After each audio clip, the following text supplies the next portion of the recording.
नमस्कार, मी अश्विनी तडवळकर आणि तुम्हा सर्वांचं स्वागत आहे BR न्यूज चॅनल आयोजित परिसंवादात.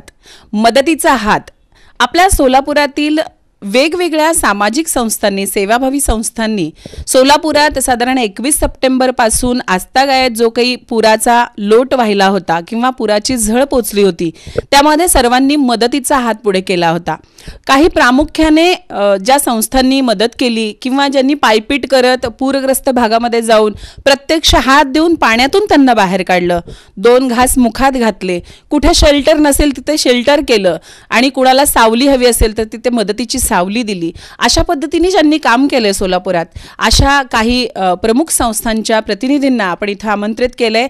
हा परिसंवाद आहे मानवतेचा पूल बांधणारा, म्हणजे माणसांनी माणसासाठी उभं राहिलं पाहिजे असा हा संदेश आपण या परिसंवादातून देण्याचा प्रामाणिक प्रयत्न करणार आहोत. यांना या काळामध्ये कुठल्या अडचणी आल्या किंवा त्या अडचणींवर त्यांनी कशी मात केली, लोक जे संकटात अडकले होते त्यांना कशा पद्धतीने सहकार्य केलं आणि आपलेपणाची भावना दिली, हे आपण त्यांच्या शब्दातून जाणून घेऊया. सर्वप्रथम आपण सर्वांच्या ओळख करून घेऊयात सर्वांची आणि मग पुढे जाऊया. आपण ताई, तुमचं नाव सांगा.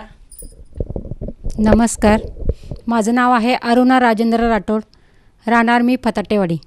आणि आपदामध्ये तुम्ही काय काम करता? आपदामध्ये रेस्क्यूचं काम म्हणजे महिलांचं काम करते आणि पुरुषांचं पण, दोन्ही काम करते. म्हणजे पाण्यात जे कोणी सापडले असतील त्यांना बाहेर काढणं, त्यांना मदत करणं, सगळ्याच गोष्टीच्या बाबतीत. हो, सगळ्याच गोष्टी. येस. नमस्कार, मी बजरंग जाधव होटकर, मी आपदा मित्र आहे आणि मी पुरात आपल्या सोलापूर जिल्ह्याकडून काम करत होतो. सोलापूर जिल्हा उत्तरमध्ये जे पूर आला होता तिरे गावापाशी, तिथल्या अनेक लोकांना आम्ही जीवदान दिलेलं आहे, वाचवलेलं आहे. म्हणजे आमचं खूप छोटंसं काम होतं, पण आम्ही ते वेळेत पूर्ण केलं आणि एकही जीवितहानी होऊ दिलं नाही आम्ही सोलापुरात. याच्यासाठी जोरदार टाळ्या व्हायला हव्या. रामचंद्र सर. नमस्कार, मी रामचंद्र वाघमारे. सध्या सोलापूरमध्ये सारथी युथ फाउंडेशन ही नावाची संस्था चालवतो आणि एक चांगली संधी आम्हाला अशी मिळाली की जिल्हा आपत्ती व्यवस्थापन विभागाच्या वतीनं आपदा मित्र सखी हे प्रशिक्षण लावण्यात आलेलं होतं आणि त्या प्रशिक्षणामध्ये संस्था प्रतिनिधी म्हणून मी सहभागी झालो होतो. त्यानंतरचा एक चांगला भाग म्हणता येईल की केवळ आपण प्रशिक्षण घेऊन घरी न बसणं, तर त्याला प्रत्यक्षात आणण्यासाठीच एक संधी पण मिळाली. कारण सोलापूरमध्ये आलेल्या या पुरामध्ये आम्ही आपदा मित्र सखीच्या टीमनी उत्तर सोलापूर तालुक्यातील जवळपास 350 लोकांना जीवनदान दिलेलं आहे. नमस्कार, माझं नाव डॉक्टर जगदीश पाटील. साखो फाउंडेशनच्या माध्यमातून आपण गेल्या 15 वर्षापासून सोलापूर शहर आणि परिसरामध्ये कार्यरत आहोत. या पूरग्रस्त परिस्थितीमध्ये साखोनी अतिशय उत्तमरित्या काम केलेलं आहे. पहिल्या टप्प्यामध्ये आपण सर्वांना अन्नधान्याचे किट्स आणि तयार जेवण पोचवलेलं आहे आणि त्यानंतर जसं की पूर थोडासा आता ओसरत चाललेला आहे, तिथून पुढं खरी गरज असते ती पुन्हा एकदा त्यांना सेट करणे, पूर्ण उभारण्याची, ते काम आपण सध्या चालू केलेलं आहे. नमस्कार, मी आतिश कविता लक्ष्मण, संभव फाउंडेशन सोलापूर. सोलापूर शहरामध्ये बेवारस मनोरुग्णासाठी माझी संस्था काम करते.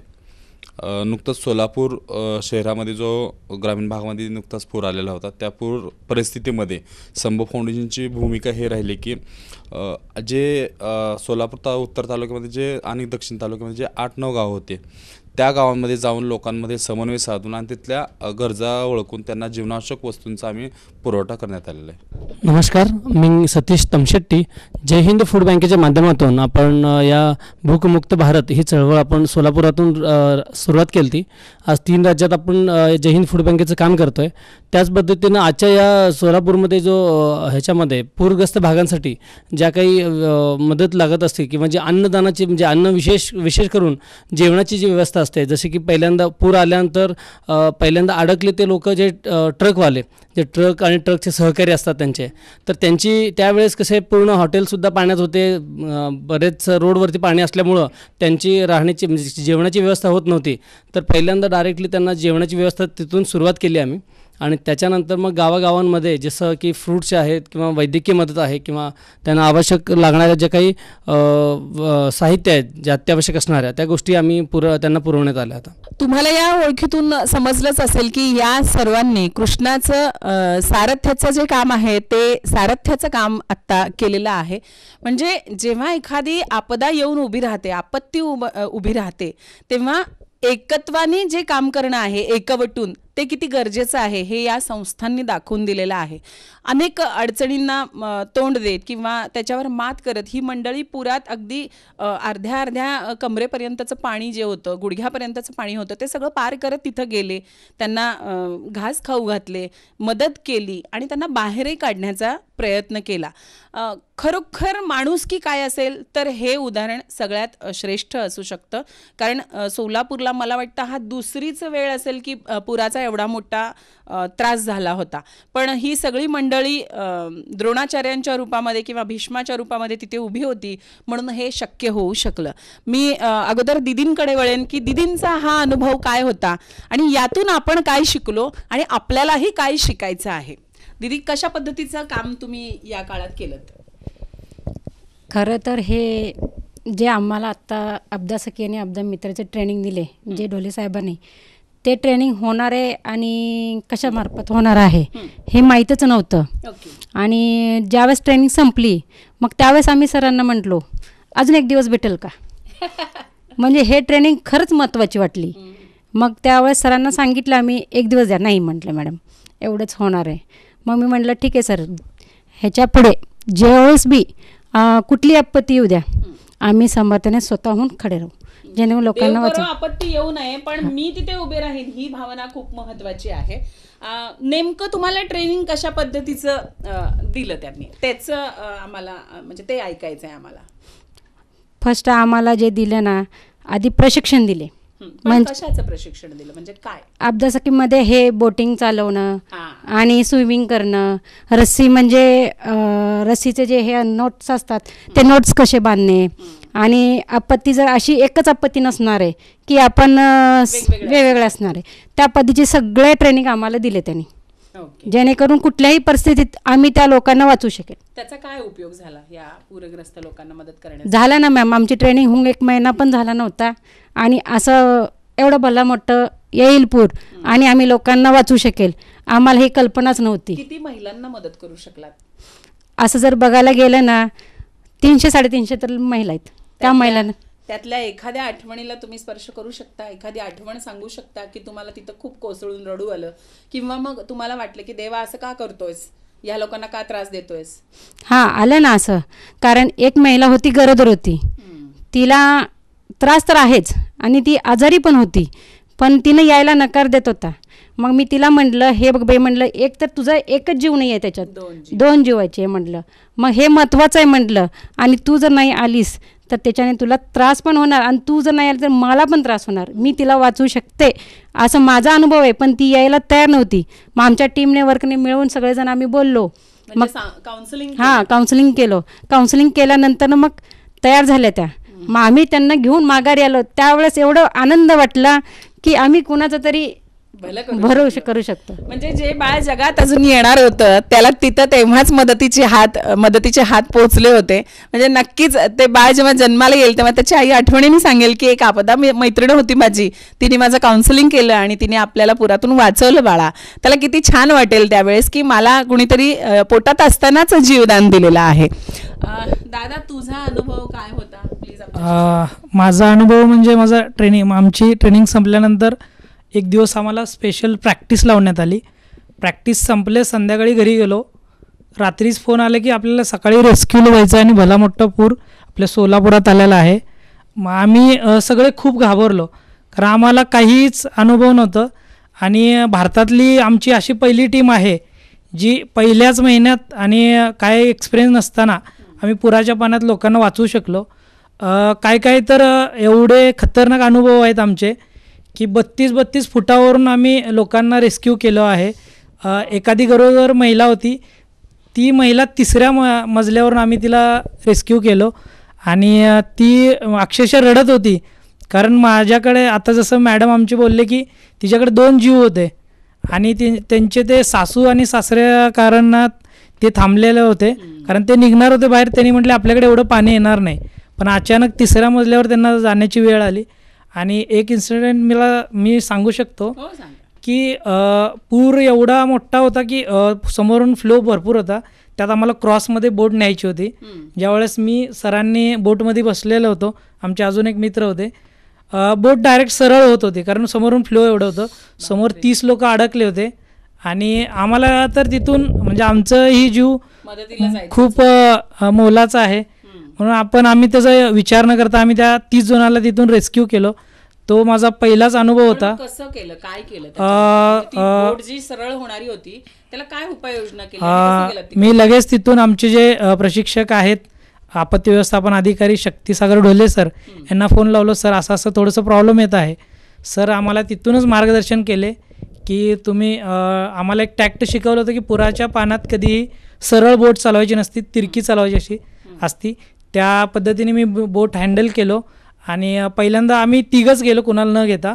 मग तिथून आणताना आम्ही पहिल्यांदा 8-8चे टीम तयार केलो त्यांची, त्यातून घेऊन आलो आणि त्याप्रमाणेच आमचा पहिला रेस्क्यू त्या ठिकाणी यशस्वी झाला. किती जणांना तुम्ही? आम्ही ज्यावेळेस पहिल्यांदा आमची बोट पाण्यात आली त्यावेळेस आम्ही 12 जणांना वाचवलो. असे करून आता आम्ही जवळपास सोलापूर जिल्ह्यात 4000च्या वर लोकांनी आमच्या आपदा टीमनी वाचवलेलं आहे. आणि त्याला आमचं म्हणजे आम्ही गर्वाने सांगू शकतो की आमच्या टीमनी खूप मोठं काम केलेलं आहे.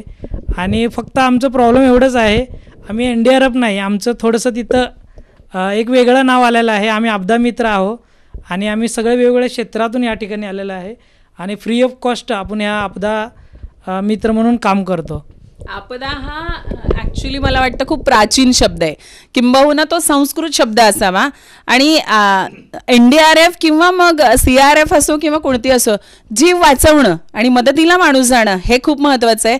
तर मला अभिमान वाटतोय एक निवेदिका म्हणून ही मुलाखत घेताना की तुम्ही जे काम केलंय ते सॅल्यूट करण्यासारखं आहे. कारण संपूर्ण जिल्ह्याला तुम्ही पाण्याने वेढलेलं असताना तिथं त्या 32 जणांना किंवा 4-4.5 हजार जणांना किंवा त्या गरोदर महिलेला तुम्ही वाचवलं, हे काम खूप श्रेष्ठ आहे आणि असंच काम करत राहा तुम्ही. तुम्हाला खूप खूप शुभेच्छा आहेत. रामचंद्रजी, मी तुमच्याकडे माईक देते.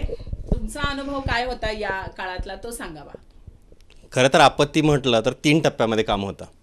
पहिलं म्हणजे आपत्ती येण्यापूर्वीचा काळ, आपत्तीमधला काळ आणि आपत्तीनंतरचा काळ, अशा 3 टप्प्यांमध्ये खरं तर काम करावं लागतं. संधी मिळाली जसं आपल्या सोलापूर जिल्ह्याचे जिल्हा आपत्ती व्यवस्थापन अधिकारी शक्तीसागर ढोले सरांकडून की आपण सामाजिक संस्थांचे प्रतिनिधींना सुद्धा प्रशिक्षण देतो, तर आपण सहभागी व्हा. त्यामुळं खरं तर एक वाटलं होतं की प्रशिक्षण आहे आणि प्रशिक्षण घेऊन आपण थांबूया. म्हणजे सोलापूरला कधी आपत्ती येईल हा इतिहास आजपर्यंतचा नव्हता, त्यामुळं थोडंसं निश्चिंत होतो आम्ही. पण ते म्हणतात ना की एक दैवगती असते आणि कदाचित निसर्गाला ते मान्य होतं की तुमचं प्रशिक्षण व्हावं आणि तुम्ही डायरेक्ट फील्डमध्ये यावं. सो तसंच झालं. 15 ऑगस्टला आम्ही प्रशिक्षण पूर्ण केलं आणि सप्टेंबर महिन्यामध्ये तर आम्ही डायरेक्ट फील्डमध्ये आलो. सुरुवातीला मी माझा अनुभव सांगेन की बोट चालवणं मी स्वप्नात कधी विचार नव्हता केला आणि मी बोटमध्ये बसेन का हाही माझा एक वेगळा भाग होता, कारण मला पाण्याची भीती होती. सगळ्यात महत्त्वाचं ह्या प्रशिक्षणामध्ये माझी पाण्याची भीती गेली. पोहायला येत होतं, पण नदी पात्रामध्ये जाणं आणि मोठ्या प्रवाहाला फेस करणं हा अनुभव कधी नव्हता. तर पहिली पाण्याची भीती गेली. दुसरा एक भाग याच्यामध्ये असं जाणवलं की ज्यावेळेस प्रत्यक्ष फील्डमध्ये गेलो, आम्ही 3घच होतो. ज्यावेळेस पहिल्यांदा बोट आम्ही घेतली होती आणि सिनियर कोणीच नाही सोबत. समोर तर लोकांना वाचवायचं आहे. 30 लोक बोरबन बेटावर अडकलेत आणि ह्या 30 लोकांमध्ये अशी अवस्था होती की त्यांना बाहेर तर काढायचं आहे. प्रशासनाचे अधिकारी आमच्यासोबत आहेत, ते लोक यायला तयार नाही आहेत. त्यांना कन्व्हिन्स करायचं आहे. लिटरली आम्ही गुडघाभर चिखलामध्ये गेलो, अधिकाऱ्यांना सोबत घेतलेलं होतं, लोक यायला तयार नव्हती. त्यावेळेला त्यांना काउन्सिलिंग करावं लागलं की दादांनो तुम्ही येणं किती गरजेचं आहे. त्यांचा अनुभव असा होता की आम्ही भोयरे आहोत, आम्ही ट्यूब टाकतो पाण्यामध्ये आणि डायरेक्टली पोहत जातो, आम्हाला बोटची गरज नाही आहे. पण कन्व्हिन्स हे करावं लागलं की पुरुष मंडळी जाऊ शकतील, लहान मुलांचं काय, वयस्कर व्यक्तींचं काय आणि महिलांचं काय. त्यावेळेला आणखीन एक इन्सिडन्स असा घडला की कदाचित या बाबतीत आम्ही प्राऊड फील करू शकतो स्वतःला की 7 वर्षाचा मुलगा होता आणि त्याला इतकं फ्लू टाईप सिम्पटम्स दिसत होते, सर्दी ताप खोकला एकदम जबरदस्त होता. आणि त्याचं वडील आम्हाला म्हणत होते की मला फक्त बोटीने पलीकडे सोडा, मी त्याच्यासाठी औषध घेऊन परत माघारी येतो, पण आम्हाला काय तिकडे नेऊ नका, कारण पुढे तुम्ही कुठे व्यवस्था करायला माहीत नाही. पण त्यावेळेला त्यांना कन्व्हिन्स आम्ही केलं की आत्ताची कंडिशन फक्त त्या मुलाच्या आजारपणाचा तुम्ही विचार करता एक औषध आणणार, पण कदाचित कंडिशन जास्त त्रासदायक झाली तर करेल काय, इथं सुविधा तर काय नाही, आत्ता बोट आहे, पुढे बोट येईलच, याची शाश्वती नाही. मग त्यावेळेला त्यांनी कन्व्हिन्स झाले आणि त्यावेळेला त्या मुलाला त्यांच्या अजून एक मुलगी, त्या मुलाची आई आणि हे पुरुष असे चौघांना आम्ही बोटमधून घेऊन आलो. नंतर लक्षात आलं की जर समजा खऱ्या अर्थानं त्या मुलाला जर ट्रीटमेंट तिथे मिळाली नसेल तर बोरबन बेटावरचे 60 लोकांना इन्फेक्शन झालं असतं. म्हणजे तो एक इन्सिडन्स आमच्यासाठी खूप महत्त्वाचा ठरला. त्याच्यानंतरचा एक भाग असा झाला की एक गावामध्ये आम्ही रेस्क्यूला गेलो होतो. एक व्हिडिओ माझा व्हायरल खूप झाला आहे की 3ऱ्या मजल्यावरून एका दाम्पत्याला मी खांद्यावरती घेऊन बोटमध्ये उतरवलं होतं. खाली जवळपास 10 फूट पाणी, त्याच्यावरती बोट आणि त्याच्यावरती मी एका पोर्चवर बसलो आहे आणि पोर्चवर बसून वरती स्लॅपवर असणाऱ्या एका सिनियर महिलेला खांद्यावरती घेऊन खाली मी बोटमध्ये उतरवलं आहे आणि तो व्हिडिओ तहसीलदाराने काढला आहे.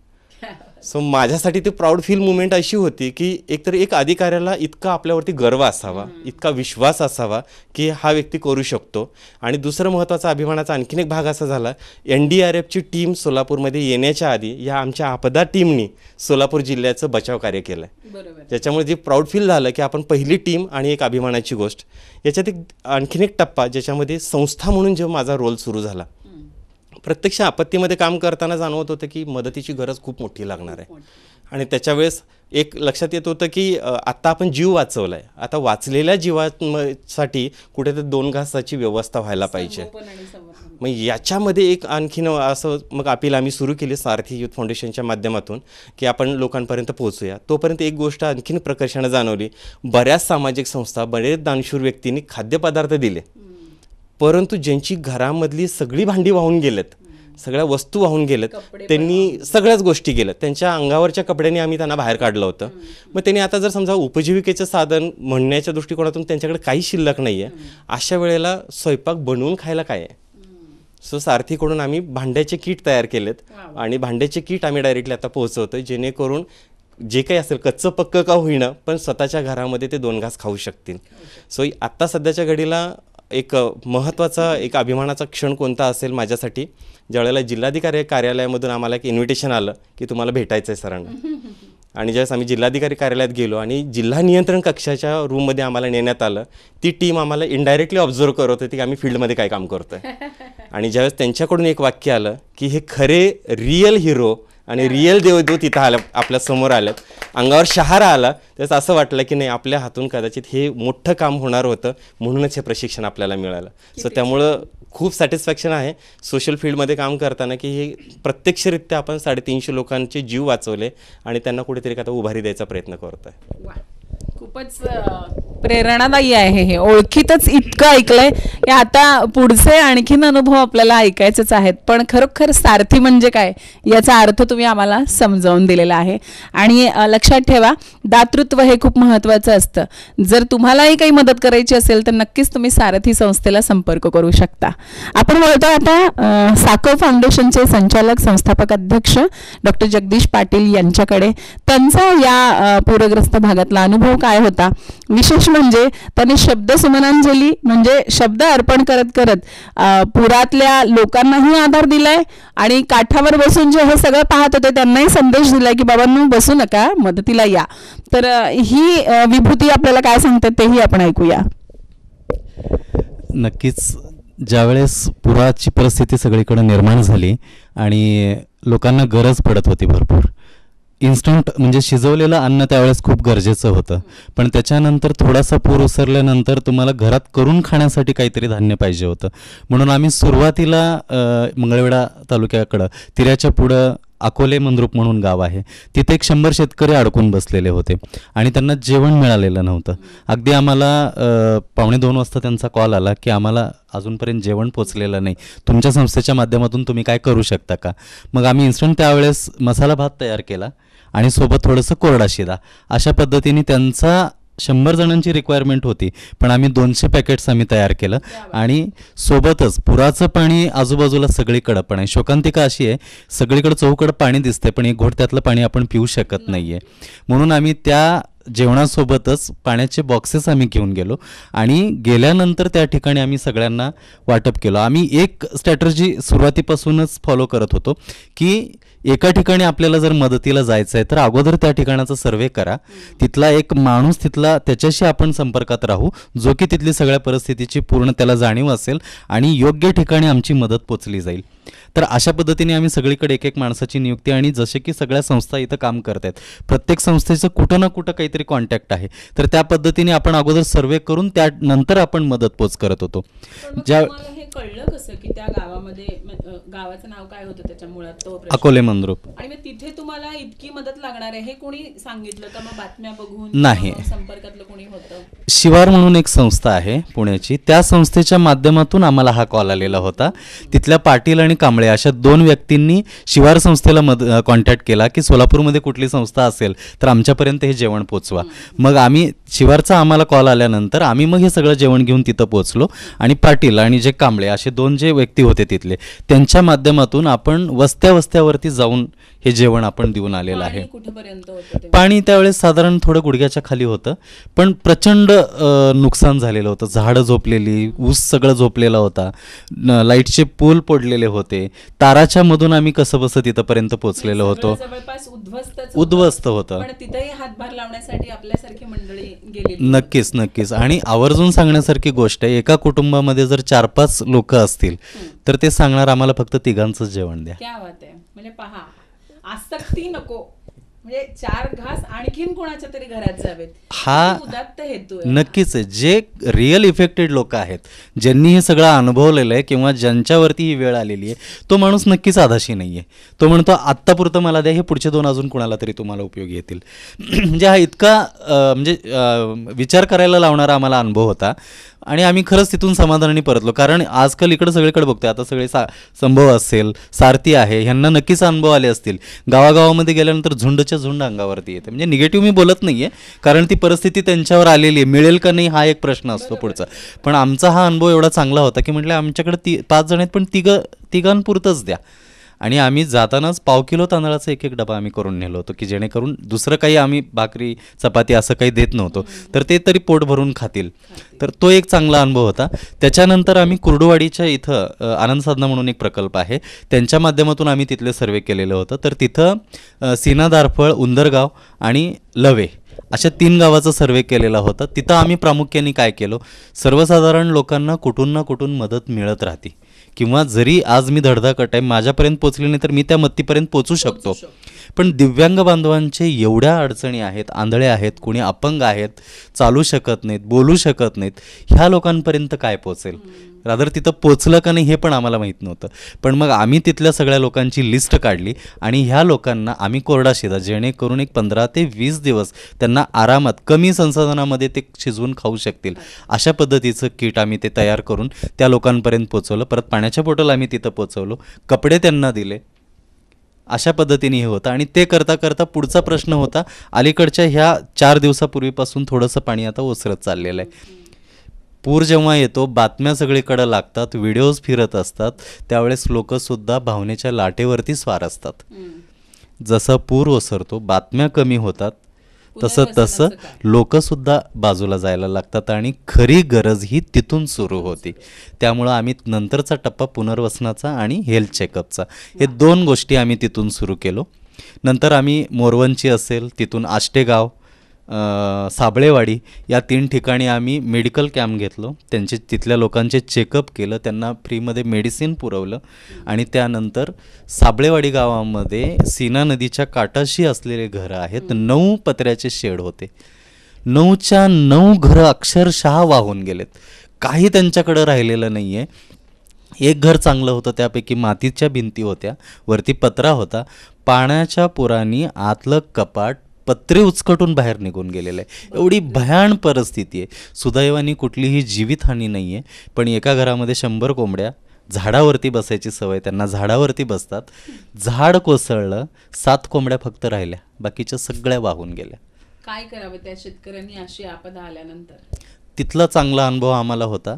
त्यांना विचारलं, आम्ही धान्य आणि पाणी तर घेऊन गेलेलंच होतो, त्यांनी म्हटलं की आम्हाला आता हे आणले ते ठीक आहे, पण याच्यानंतर आम्हाला धान्य, कपडे, पैसा काही देऊ नका, फक्त आमचा निवारा उभा करून द्या. बरोबर आहे. आणि मला खरंच सांगायला आनंद होतोय, काल साकवनी त्या 9 पैकी 1 घर उभा करून दिलेलं आहे. आणि पुढच्या टप्प्यामध्ये आपण 2 घरं अजून उभा करून देतोय. अनगरजवळ एक महिला शेतकरी आहे, नवरा मेलेला आहे, त्यांचं लहान मुलगी आणि मूल आहे. अगदी बेताची परिस्थिती आहे. ते पूर्ण घर जमीनदोस्त झालेलं आहे. 3 दिवसानंतर आपण तेही घर उभारून देतोय. वा, ग्रेट. मला वाटतं या कामासाठी आपण सोलापूरकर सुहृद आहोत. आपली प्रचिती दातृत्वाची आहेच. आपण निश्चितच आपल्याला जेवढं जमेल तेवढं कॉन्ट्रीब्यूट करण्याचा प्रयत्न करूया, खारीचा वाटा उचलण्याचा प्रयत्न करूया.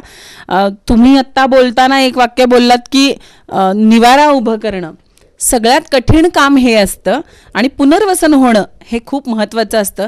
तर या पुनर्वसनाच्या कामासाठी आणि आणखीन निवारे उभारण्यासाठी तुम्हाला VR कडून खूप खूप शुभेच्छा. यानंतर आमचा तरुण तडफदार दादा, आम्ही एरवी दादा म्हणतो पण आत्ता ते मान्यवर अतिथी आहेत, तर संभव फाउंडेशनच्या माध्यमातून ते खूप छान काम करतात. चांगलं बोलणाऱ्याला, हसणाऱ्याला कुणीही जवळ करतं, पण जो अतिशय मळलेला असतो, सामाजिकदृष्ट्या त्यांना वाळीत टाकलेलं असतं, वेडा म्हणून हिणवलं जातं, मनोरुग्ण म्हणून लांब टाकलं जातं, अशा लोकांना आंघोळ घालणं, त्यांची औषधोपचाराची व्यवस्था करणं, त्यांच्या तोंडात 2 घास घालणं, अशा सगळ्या गोष्टी करण्याचं काम आमचे दादा आतिश कविता लक्ष्मण हे करतात. नाव खूप वेगळं आहे, कारण आईचं आणि बाबांचं नाव जोडून ठेवण्याची पहिली पद्धत आमच्या सोलापुरात त्यांनी सुरू केलेली आहे. मला अजूनही आठवतं.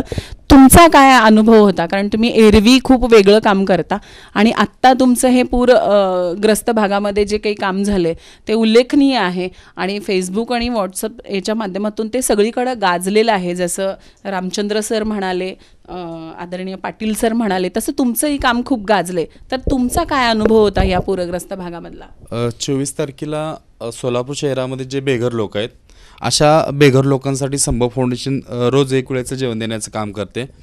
आणि तिथे ज्यावेळेस मी जेवण देत होतो त्यावेळेस मला एक 8:30च्या दरम्यान एक कॉल आलेला होता.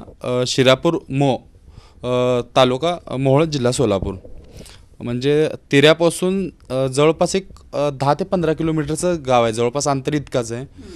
त्या एका व्यक्तीचा कॉल आला. त्यानं म्हणला की मी शिरापूरचा सरपंच बोलतो आहे. त्यांनी नाव त्यांचं सांगितलं, बळवंत म्हणून. म्हणलं बोला ना. म्हणलं काय प्रॉब्लेम आहे? म्हणलं काय आता नाही, म्हणजे पूर वगैरे ही परिस्थिती इतकी येईल असं मला काही कल्पना नव्हती ह्या सगळ्या गोष्टींची. आणि ते म्हणले की आमच्या गावामध्ये पाणी आले आणि पाण्यामध्ये सगळीच घरं वाहून गेलेली आहेत आणि आम्हाला सध्याच्या घडीला इथे मदतीची आवश्यकता आहे. जवळपास रात्री 9:45 वाजता त्या गावाकडे मी जाण्याचा प्रयत्न केलो आणि तिथले हाल, बाकीची परिस्थिती काही कल्पना नव्हती मला. नेमकं कुठे आहे गाव हे पण नाही माहीत मला, नेमकं तिकडे कशा पद्धतीने जायचं हे नाही माहीत. ज्यावेळेस आम्ही तिरे गावामध्ये पोहोचलो त्यावेळेस तिथली भयान परिस्थिती आमच्या डोळ्यासमोर आली. कारण तिरे गाव म्हणजे अजूनपर्यंत लोकांपर्यंत हे न्यूज पोहोचलेली नव्हती की तिरे गाव पूर्णपणे पाण्यामध्ये. त्यावेळेस तिथे गेल्यानंतर आम्हाला असं लक्षात आलं की तिरे गावामध्ये आणि जे आजूबाजूचे तरड गाव आहे, सिंगोली आहे, पीरटाकळे, अशा सगळ्या गावामध्ये पाणी गेलेलं आहे. ते पाणी इतकं प्रचंड प्रमाण होतं की लोक काय म्हणतात की हाय त्या अवस्थेमध्ये बाहेर पडलेले आहेत ह्या सगळ्या अवस्थेमधून. मग आम्हाला प्रश्न होता की शिरापूरला कसं जायचं. मग त्या सरपंचची आम्ही अपडेट घेत होतो. सरपंचला तिथल्या भयान परिस्थितीचा सगळा आढावा होता. नुकतंच पाणी सगळ्यांच्या घरामध्ये जात होतं आणि सगळे लोक वाड्यावस्त्यावर स्थलांतरित झालेले होते. काय म्हणतात की सोलापूर प्रशासनाने आधी सूचना दिलेली होती सगळ्या गोष्टींना की तुम्ही घरं खाली करा, पण ते लोक इतकं काय मनावर घेतले नव्हते की त्यांना कल्पना नव्हती की असं काहीतरी येईल, हे लोक येतील, काहीतरी बोलून जातील, आपल्याला ह्या गोष्टी निग्लेक्ट करून टाकले होते बऱ्याच लोकांनी. मग शिरापूरला ज्यावेळेस आम्ही पोचण्याचा प्रयत्न केलो त्यावेळेस मग त्या स्थानिक लोकांनी आम्हाला सांगितलं की कामती गावावरनं तुम्ही जाऊ शकताय. कसा बसा आम्ही रात्री वाड्यावस्त्यावरनं गावांनी मार्ग काढत गेलो. तिथे एक गोष्ट लक्षात आली, जसं जसं गाव जवळ यायला लागलं तसं भयान अंधार होता. पुरामुळे लाईटीचं कनेक्शन पूर्णपणे नामशेष झालेलं होतं ह्या सगळ्या गोष्टी. मग कसं कसं मोबाईलचा टॉर्च काढून आम्ही त्यांच्यापर्यंत मदत पोचण्याचं काम केलं. ह्या सगळ्या गोष्टी झाल्यानंतर एक गोष्ट आम्हाला लक्षात आली की ही लोक अडचणीत येतात, ह्या लोकांना सगळ्या गोष्टींची गरज आहे, पण प्रथमतः अंधार आहे. ह्या अंधाराला ही लोक कशा पद्धतीने फेस करतील. आणि पाण्याच्या प्रवाहाबरोबर इचू, काटे, साप, ह्या सगळे जे हे आहेत विषारी प्राणी आहेत, ह्या सगळ्या गोष्टींची ह्या लोकांना भीती. मग पहिल्या सुरुवातीला अन्न वगैरे सगळे ह्या गोष्टी ठीक होत्या, पण ह्या लोकांना बेसिक, अरे एकमेकांना तुम्हाला पाहायचं आहे, रात्री तुम्हाला कुठेतरी निवारा शोधायचा आहे. मग बेसिक आम्ही काय केलं माहिती आहे का, सुरुवातीला आव्हान या सगळ्यामध्ये की आम्ही काहीतरी ह्या लोकांपर्यंत बॅटऱ्या पोच करूयात. मग ज्यावेळेस आम्ही दुसऱ्या दिवशी दुपारी गेलो का त्यावेळेस त्यांना खाऊ पिऊ तर आम्ही सगळ्या गोष्टी दिलेल्या आहे. मग मी म्हटलं की दादा तुम्हाला ह्या गोष्टीची नितांत गरज आहे, बॅटरीची आवश्यकता ह्या सगळ्या परिस्थितीमध्ये. कारण लोक स्थलांतरित झाल्यात, गावकऱ्यांनी पुन्हा त्यांना एका समाज मंदिरामध्ये झेडपी शाळेमध्ये स्थलांतरित केलं. या सगळ्या गोष्टीला हे कुठल्याच गोष्टीची काही सुविधा नव्हती, काहीच नव्हती. मग जे बेसिक नीड होती पहिल्यांदा टॉर्च बॅटरी, मग ह्या टॉर्च बॅटरी आम्ही प्रत्येक गावामध्ये पोहोचवण्याचं काम करण्यात आलं.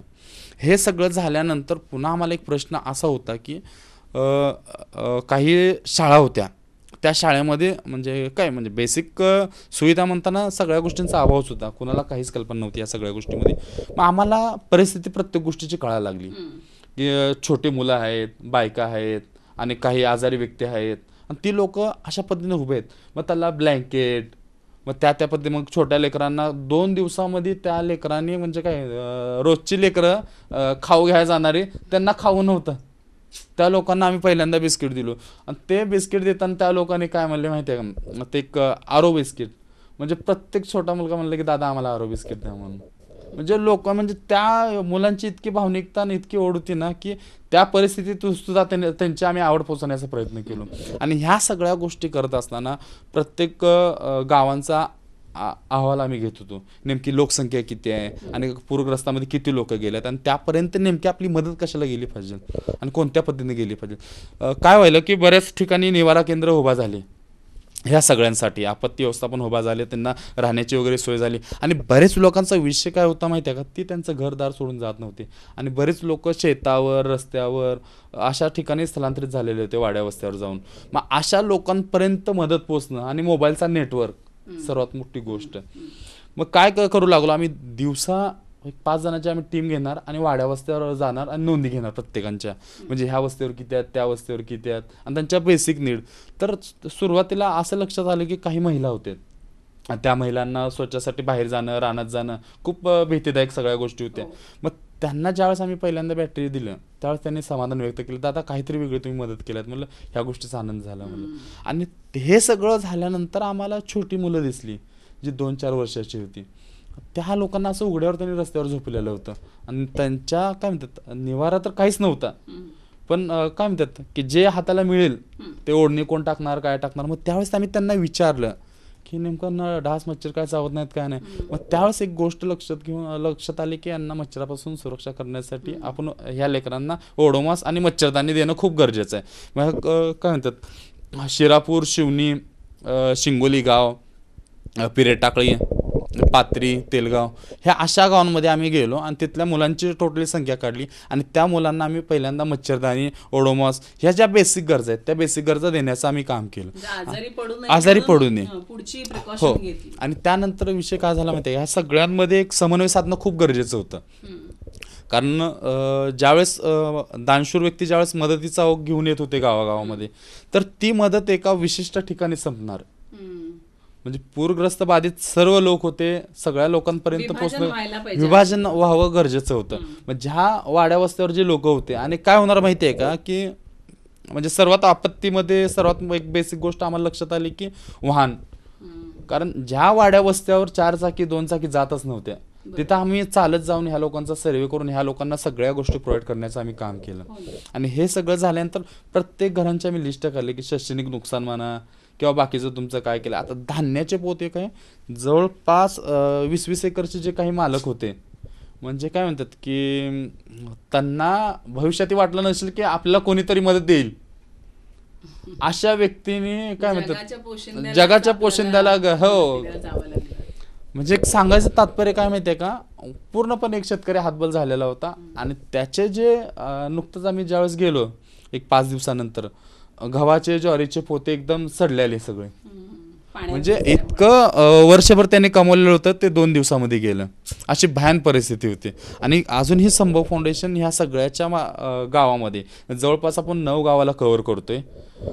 त्या 9 गावामध्ये जितके संख्या आहेत पूरग्रस्तांची त्या प्रत्येकांपर्यंत आपण मदत पोहोचवण्याचं काम करतोय. कारण दानशूर व्यक्ती जे आहेत त्यांचा आणि थेट आपत्तीग्रस्तांचा ह्या 2 लोकांना आपण समन्वय साधण्याचा प्रयत्न करतोय, कारण थेट मदत त्या लोकांपर्यंत पोहोचली पाहिजे.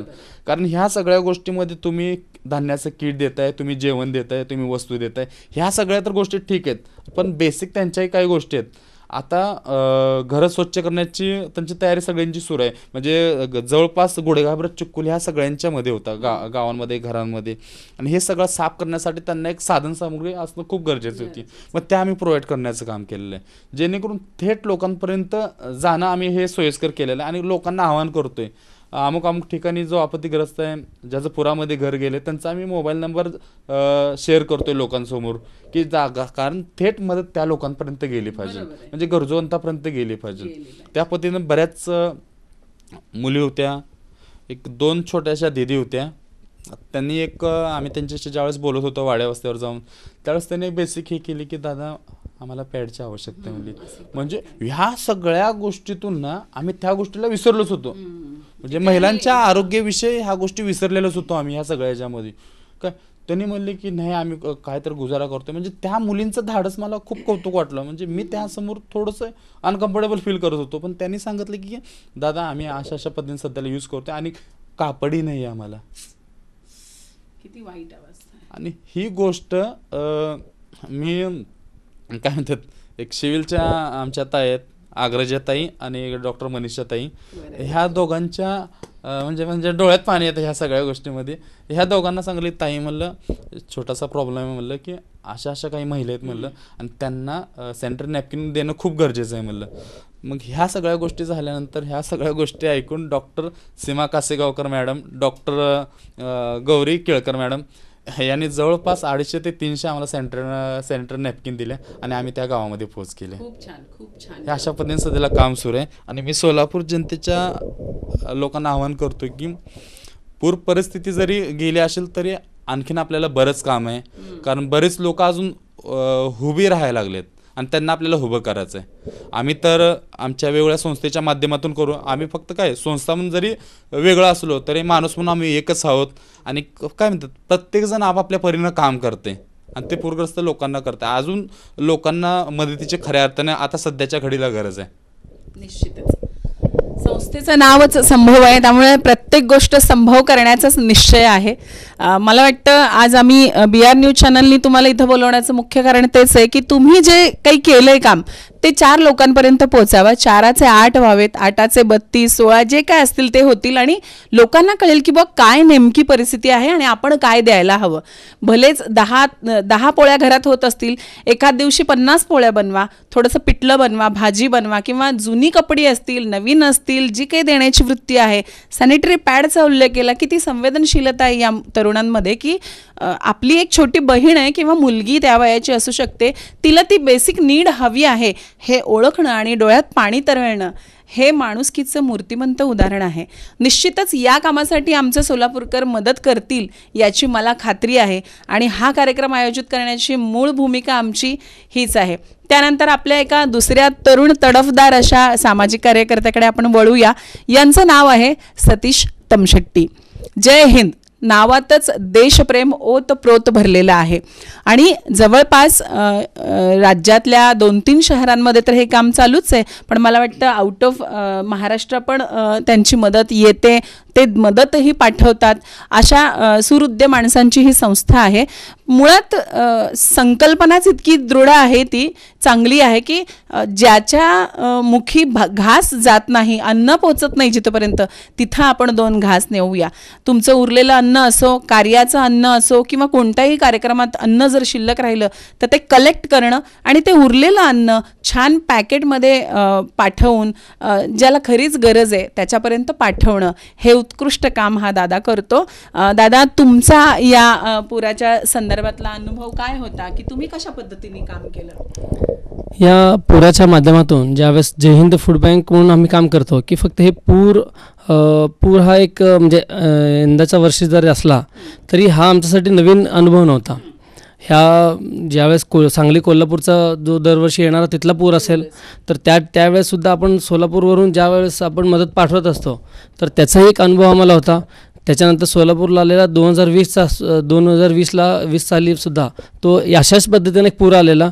त्यावेळेससुद्धा तो अनुभव आम्हाला होता की अरे त्यावेळेस जे चुका आमच्याकडनं जे घडल्या होत्या की मदत पुरवताना वगैरे, त्या यंदाच्या वर्षी आम्हाला असं कळालं की पूर येण्याच्या आधी, म्हणजे ज्यावेळेस आम्हाला कळालं की पूर येऊ शकते, तर त्याच्यासाठी आम्ही आधीच आम्ही सगळी तयारी केलेली. लोकांपर्यंत आव्हानासाठी मदतीचं आव्हान आम्ही केलं होतं. मदत पोहोचवण्याच्या आधी मग आम्हाला सुरुवात म्हणजे मदत स्टार्टिंगला कोणाला लागणार आहे किंवा कोणापर्यंत आपण पहिल्यांदा पोहोचलं पाहिजे, तर अशा पद्धतीचा विचार करून आम्ही पहिल्यांदा ट्रकवाल्यांना आम्ही मदत केलं. ह्या ट्रक जे आहेत जे ते निघत असतं आपल्या आपल्या प्रवासासाठी, आणि ज्या ठिकाणी पाणी आलं तर ते पाणी किती दिवस थांबणार आहे किंवा किती दिवस ओसरणार आहे त्यांच्याकडे अंदाज कल्पना नसते. तर आधी यांच्यासाठी आम्ही काय केलं, जेवणाची व्यवस्था केली.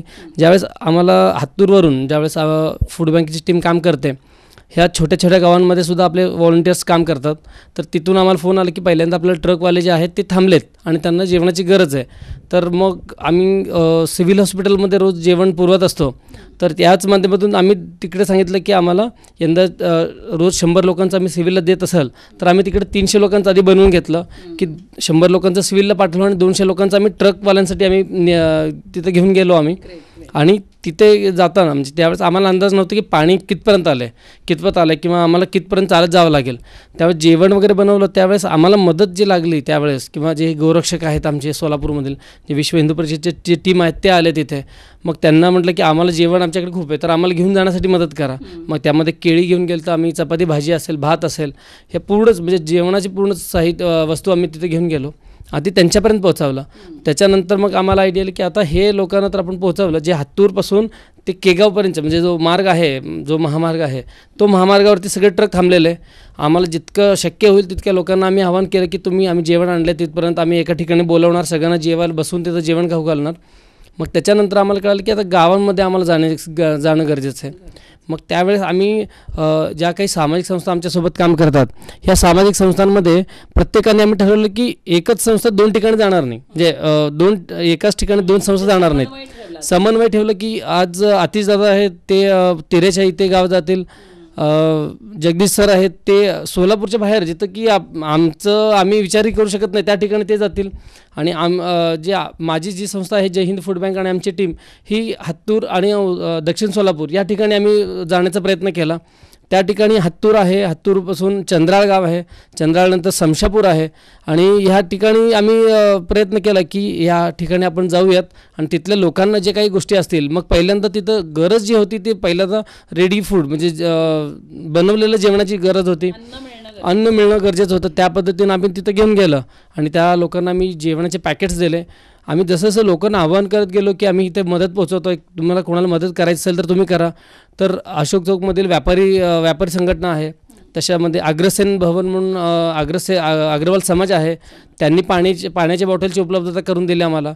जेवणाची उपलब्धता सुखकर्ता मंडळ आहे, किंवा त्यांनी प्रत्येक दिवशी आम्ही साधारण 500 ते 600 फूड पॅकेट्स आम्ही बनवण्याचा प्रयत्न केला आणि ते वाटण्यासाठी आम्ही वेगवेगळ्या भागात केलं. मग नंतर आम्हाला ज्या प्रकारे म्हटलं की आम्ही आधीचा जो अनुभव आमच्याकडे होता त्यासाठी आम्ही एक यादीच बनवली की कोणकोणत्या गोष्टीची आम्हाला गरज लागणार आहे, कोणकोणत्या गोष्टी कुठे दिल्या पाहिजेत.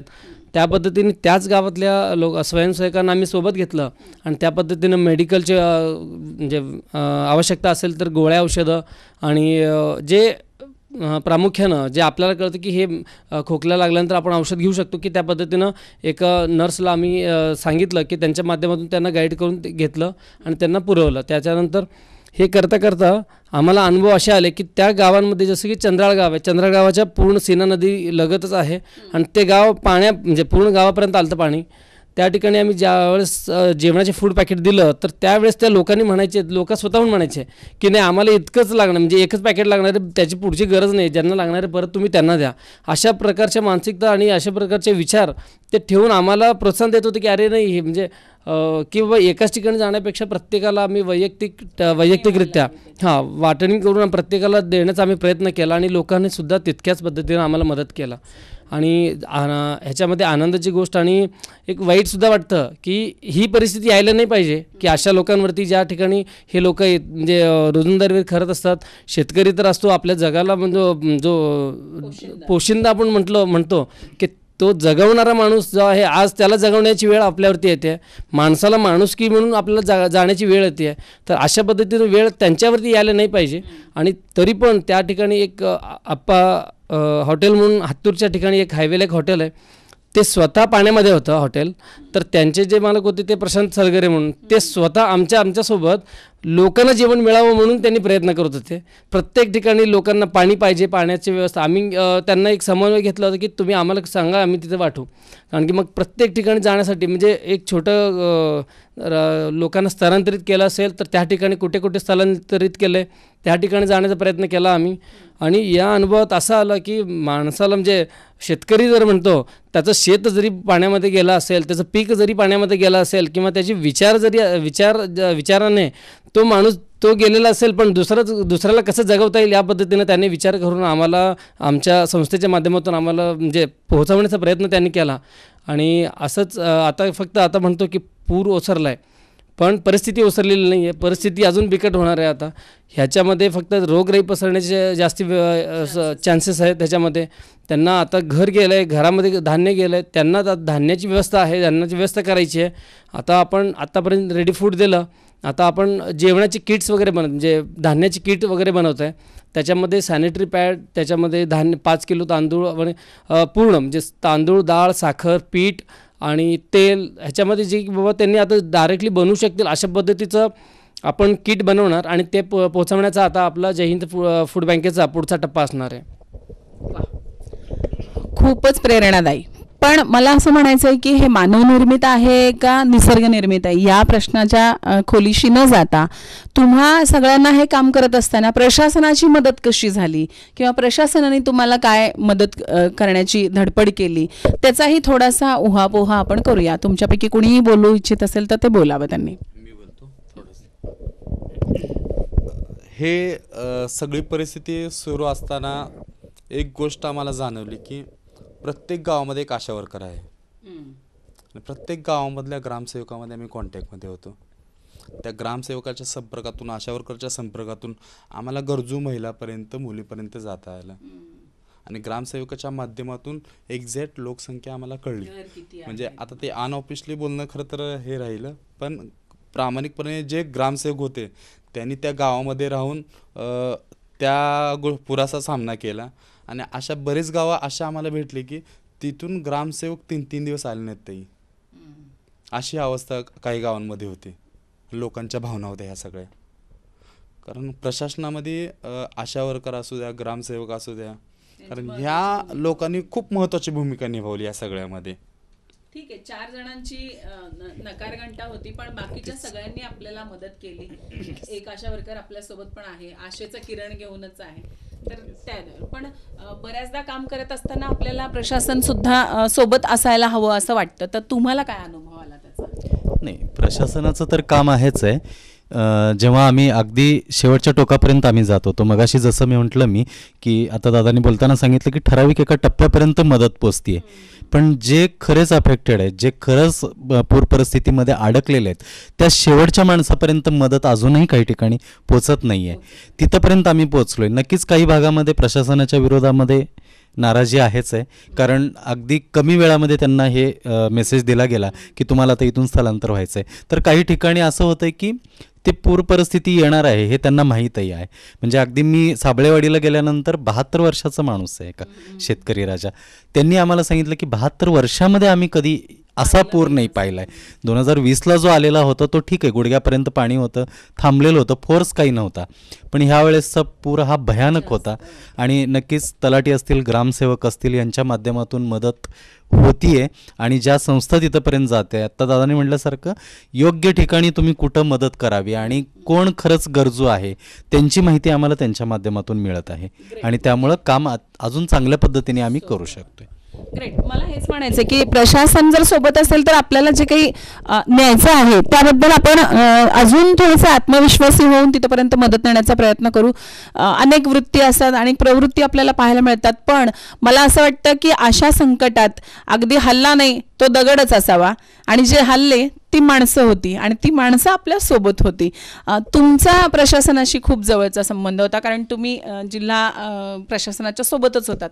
तुमचा काय अनुभव आहे? प्रशासनाने कसं काम केलं म्हणजे हे उल्लेखनीय आहे की मला वाटतं जिल्हाधिकाऱ्यांनी स्वतंत्र 2-3-4 बैठका घेतल्या आणि अधिकाऱ्यांनाही निक्षून सांगितलं की तुम्ही 24 तास माझ्यासमोर राहायचंय, नियंत्रण कक्षावरती लक्ष ठेवायचं आहे, कुठेही जायचं नाहीये, सुट्ट्या कुणीही घ्यायच्या नाहीत. आणि संपूर्णपणे कटाक्षाने त्यांनी स्वतः लक्ष ठेवलं होतं की मी कशा पद्धतीने चांगलं काम करू शकतो आणि किती लोकांना मी मदत करू शकतो. नेमका हाच अनुभव तुमचाही आहे का की मग काय आहे? खरं तर यावेळेला मी म्हणेन की नेहमी आपण प्रशासनाला कोसतो की प्रशासन काही करत नाही लोकांसाठी, पण यावेळेला संधी प्रशासनानं कुणाला दिलेली नाही. कारण आपत्ती येण्याच्या आधी सतर्कतेचा इशारा गावोगाव पोहोचलेला होता आणि जी मोठी आपदा, मोठी जी संकटं जी येणार होती तर ती टाळण्यामध्ये प्रशासनानं खूप छान पद्धतीनं प्रयत्न केलेले होते की आपण टाळू शकतो. दुसरा एक महत्त्वाचा एक भाग असा जाणवला की बरेच वेळेला एक प्रश्न असा निर्माण होतो की प्रशासकीय अधिकारी आपल्या खुर्च्या सोडून कधीही लोकांपर्यंत पोहोचत नाहीत. पण आमचा अनुभव असा आहे की आमच्यासोबत प्रशासकीय अधिकारी सोबत होते. अगदी आम्ही ज्या गुडघाभर चिखलामध्ये आम्ही लोकांपर्यंत पोहोचत होतो त्यावेळेला आमच्या बरोबरीनं अगदी उत्तर सोलापूरचे तहसीलदार, त्याच्याबरोबर नायब तहसीलदार, त्याचबरोबरीनं प्रांत आणि सर्कल, अगदी ग्रामसेवक, तलाठी हे आमच्याबरोबर गुडघाभर चिखलामध्ये होते आणि लोकांना कन्व्हिन्स करत होते की चला तुमचा जीव महत्त्वाचा आहे. येस, म्हणजे यावेळेला एक महत्त्वाची गोष्ट झाली की जे प्रशासनाने जे निर्णय घेतले ते निर्णय योग्य होते. त्याचबरोबरीनं प्रशासनाने फक्त निर्णय देऊन बाजूला सरकले नाही तर प्रत्यक्षामध्ये त्याची अंमलबजावणी पण केली. आणि अगदी आम्ही आपदा मित्र म्हणून ज्यावेळेस काम करत होतो त्यावेळेला एक गोष्ट अजून एक जाणवली, अगदी रात्री अपरात्रीसुद्धा प्रशासकीय कुठल्याही अधिकाऱ्याला आम्ही फोन जर केला तरी त्यांचे फोन चालू होते. अगदी पहाटे 4 वाजता आम्हाला कॉल आलेले आहेत की आता आपल्याला रेस्क्यूला जायचं आहे, आपल्याला लोकांना मदत करायला जायचं आहे. म्हणजे एकंदरीत गोष्ट अशी जाणवते की प्रशासनाने खूप छान काळजी घेतली. त्याचबरोबरीनं ते निवारा व्यवस्था जी आहे, म्हणजे फक्त पाण्यातून बाहेर काढणं हा भाग नाही ठेवला. आम्ही बोटीतून जेव्हा लोकांना बाहेर काढत होतो आमचा पहिला एक टप्पा पूर्ण झाला की दुसऱ्या टप्प्यामध्ये त्यांना स्थलांतराची जागा लगेच निश्चित होती, त्यांना जाण्यायेण्याची गाड्यांची व्यवस्था होती, अगदी तिथं जेवणाची व्यवस्था होती. म्हणजे अगदी तंतोतंत नियोजन झालं होतं आणि प्रशासनाच्या या नियोजनामुळेच सोलापूरमध्ये एकही व्यक्ती दगावल्याची किंवा कुठलेही व्यक्ती आपत्तीमध्ये दगावलाय असं कुठेही ऐकायला मिळालेलं नाही. मला वाटतं या परिसंवादाचं सगळ्यात महत्त्वाचा उद्देश होता की आपण यातून काय नेमकं अनुभवलं. आपण त्या भागात नाही गेलो पण यांच्या सांगण्यावरून तो चिखल आपण अनुभवला, तो पूर आणि त्याचा फोर्स अनुभवला, जे रडणारे डोळे होते त्याचे अश्रू अनुभवले आणि जिथं खरोखर भूक लागलेली पोटं होती त्यांच्या तोंडात गेलेला घास, तो सुगंधही आपण अनुभवला. आपण काही करू शकलो नाही तरी किमान हा विचार आपण लांब नेण्यापर्यंत किंवा दूरपर्यंत नेण्यापर्यंतचा प्रयत्न आपण प्रामाणिकपणे करू शकतो. या माध्यमातून सारथी, संभव आणि साकव हे पूल बांधून पुढे निघालेत आणि हातात वर हात करून जय हिंद म्हणणारा नारा पण आहे, सोबत आशा आहे, आशेचं किरण आहे. या सगळ्या गोष्टी आहेत, आपदा आहे.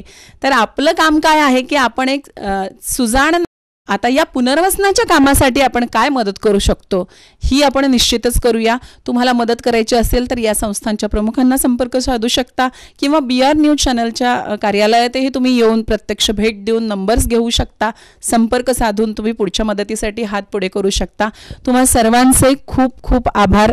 देव करो तुम्हाला अशा वेगवेगळ्या मदत कार्यासाठी आणखीन बळ मिळो. पण मी देवाला ही विनंती करेन की असा पूर नको आणूस, अशी कुठलीही आपत्ती आणू नकोस. मदत करण्यासाठी निश्चितच चांगला आनंदाचा क्षण असू दे, बाकी दुःख देण्याचा कुठलाच त्रास देऊ नकोस. धन्यवाद.